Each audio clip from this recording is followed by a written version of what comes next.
If a group wants to stage a fake and frightening epidemic, how would they do it? First of all, what reasons would they have to launch such an audacious plan? On one level, they want to cover up human harm that is already occurring. They want to explain this harm with a false story. For example, suppose a combination of deadly corporate air and water and 5G, electronic pollution, is making people sick and killing them. The parties responsible are surely not going to admit their crimes. No, instead, they're going to claim a new virus is causing this harm in the form of, say, lung disease. The virus just emerged. It showed up out of nowhere. It crossed species from animals to humans. So the first thing needed is a cluster of cases in one locale, a small group of people who have the same symptoms. This is easy to find. How about ordinary flu symptoms, fever, fatigue, weakness, with an emphasis on lung complications from the forms of pollution? A few of these people are very ill. 2 of them die. Now, the publicity news machines swing into gear. It's called an outbreak. It isn't, but that's the story. They were all exposed to something at, say, a riverfront dock restaurant. The news shoveled directly into the mainstream outlets comes from elite public health agencies like the CDC and the World Health Organization. It's an outbreak. To use a technical term, this is all bullshit. Understand? People in the locale of the new case cluster are falling ill and dying as a result of the actual pollution causes I listed above. But the news takes a different slant. Researchers from the WHO and CDC state that a mystery illness has emerged in City X, and they are working to discover the new virus. Who said it was a virus? Who made that unwarranted assumption? WHO and CDC? They always say it's a virus. At this point, suddenly, it's news all over the planet, and most of the population is roped in, right from the get-go. Virus? Yes, I see. Which virus? And shortly and miraculously, the answer comes. It's VX20, a new virus never seen before, which probably emerged from fish and crossed over into humans. One fisherman has already died. Voila! We have a new disease, VX20. Next question. Did researchers actually find this virus? Did they? Follow the next piece closely. There's a sleight of hand involved. One scenario.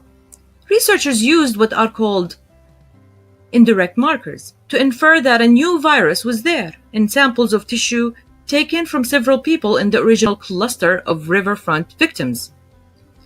The researchers didn't actually use basic procedures to purify the tissue sample from even one patient, and they didn't see many identical viruses in an electron microscope photograph of the purified sample, if they took such a photograph at all. They certainly didn't perform this complete test on several hundred emerging patients. They should have, but they didn't. And most certainly, other researchers, including independent analysts, didn't perform the necessary electron microscope test on hundreds of so-called epidemic patients. So, the CDC and WHO researchers came up with a notion, an idea, an inference about a virus through these indirect markers. And via a process of continuing inferences, they characterized the virus they never saw. Scenario 2. Let's be generous and assume the researchers did bother to look at electron microscope photos derived from only a few patients, not hundreds of patients, as they should have. What did they actually see in the photos? Maybe they saw a few particles that looked similar to each other, but quite possibly these virus-like particles were just passengers that ordinarily live in the body and cause no harm. However, the researchers jump up and down and say, this is it. This is the new killing virus. And we will now assemble its genetic sequence. And they do. So what? These researchers don't bother to make the distinction between viruses that might do harm and those that do nothing. Why? Because they're determined to find something. Anything. That's their basic mission. In both scenarios, they've fallen woefully short of proving that a new virus is responsible for making people ill. But never mind. News outlets and governments are already on the march. This is it. A new epidemic, VX20. A whole city is already locked down. Screeners are waving wands at passengers getting off planes. Some US talking head is saying there is now a rush to develop a vaccine. New cases of VX20 are showing up in other cities and other countries. Boom. Examine that last part about new cases and spreading, because this is where people really fall for the con. They say, well, there's a city where there's no air or water or 5G pollution, and they're discovering new cases. So how do you explain that? The new cases and the spread are based entirely on diagnostic tests. Those test results determine whether there is an epidemic case or a spread. There are two main tests, antibody and PCR. In a nutshell, neither test is adequate to say here is a new case. Both tests are unreliable and worthless. It's more of a con. Both tests will claim to show new cases when they don't. They might show some antibodies or a few tiny fragments of what might possibly be a virus, but they show nothing that directly points to human illness. Relying on those tests would be on the order of laying down a bet on a game that isn't even scheduled. It's a farce. Antibody tests, which purport to prove illness coming from a virus, are actually showing at best that the patient came in contact with a virus. Actually, before 1984, this was generally taken to mean the patient was in good shape. His immune system had defeated the germ. But then, for several no good reasons, the science was turned on its head. All of a sudden, a positive antibody test was taken to mean the patient was ill or would soon become ill. Nonsense. Farce.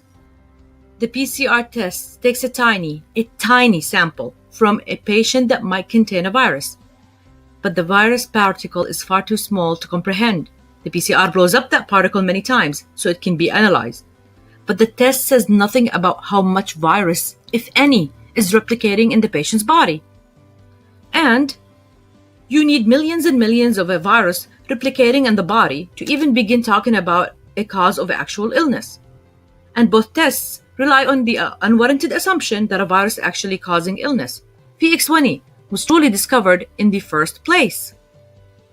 Armed with these pathetic tests, public officials began reporting a new epidemic case here and a new one there. And pretty soon, 40 countries have new cases, and the public falls for it, hook, line, and sinker. And that's how you stage a fake epidemic. The rest is pure publicity and lockdown and theater. Dangerous theater. Toxic drugs and toxic vaccines will be brought on board to treat the epidemic that was never there. The actual ongoing causes of illness and dying will remain in place, shoved into the deep background. And this amounts to a capital crime, as in murder. Remember that. People will be told not to question the official line on the epidemic. This is called a clue. Why not ask questions? Because the answers might lead to a correct conclusion about the enormous con job. Let me add a few comments. The World Health Organization itself states that every year there are millions of cases of ordinary flu around the world and several 100,000 deaths. This isn't coronavirus, but the flu sufferers can easily be called new epidemic cases. Ordinary flu can be statistically imported and called coronavirus. Then there's the medical treatment imposed on people who are told they are coronavirus cases. I'm talking about highly toxic antiviral drugs which have the ability to stop natural production of cells in the body, particularly when such people already have weakened immune systems or organ function problems.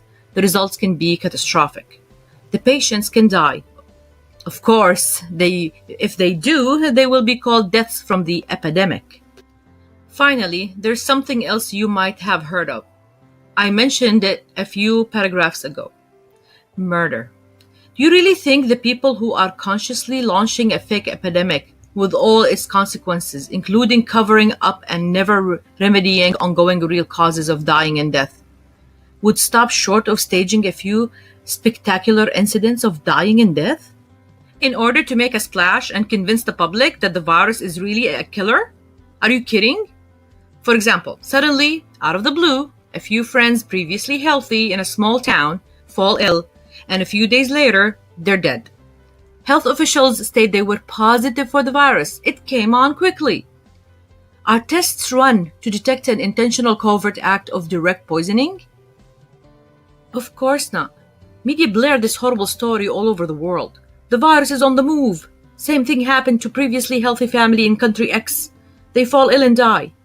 And then a group of travelers on a mountain in country Y become ill and die. Murder. However, the cover story is the virus knows no bounds. It can come on anywhere at any time. These events of death can only be explained by the virus. That's right, when the audience is brainwashed and completely naive.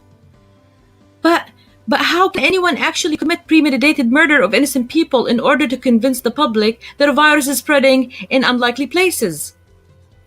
As I mentioned, such controllers are already guilty of murder because they're hiding the actual ongoing causes of death with the cover-up story of a virus.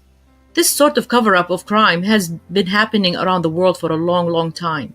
To cite just two instances, look at parts of Africa and Haiti, where the HIV story has been promoted and funded wall to wall in order to conceal intentionally created and sustained poverty, stolen farmland, and corporate takeovers involving massive poisonous industrial pollution.